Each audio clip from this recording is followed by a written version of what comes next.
아파트 층간소음으로 인한 이웃 간 갈등이 심각해지고 있는 가운데 울산시가 해결책 마련에 나섰습니다.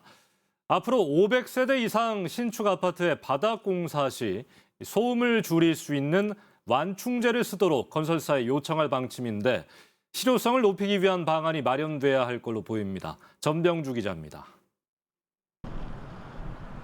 이달 말 준공을 앞둔 울주군 청량읍의 한 아파트. 내부 공사까지 모두 마쳤는데 바닥 시공은 층간소음을 줄일 수 있는 완충제를 썼습니다.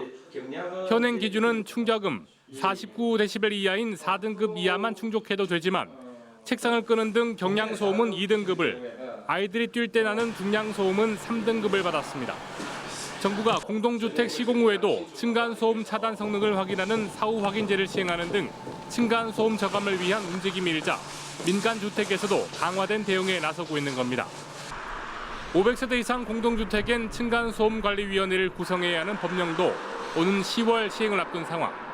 시는 올해부터 500세대 이상 신축 아파트 신청권에 대해서 층간소음을 줄일 수 있는 강화된 바닥 기준을 적용하기로 했습니다. 경량소음은 1단계로, 중량소음은 3단계 이하로 강화된 기준을 권고하고 착공 단계에서 도면을 검토할 방침입니다.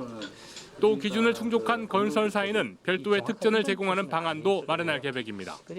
공동주택 층간소음으로 인한 입주민간 분쟁 예방과 쾌적한 주거 환경 제공을 위해 LH에서 추진하는 층간소음 저감 기준을 우리 시에서 선제적으로 도입하게 되었습니다.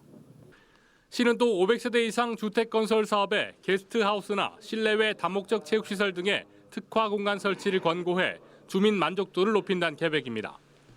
다만 권고사항일 뿐인데다 바닥 강화 시공 시 세대당 100만 원가량의 공사비가 더 드는 만큼 실효성을 높이기 위한 방안도 병행돼야 할 걸로 보입니다. UBC 뉴스 전명주입니다.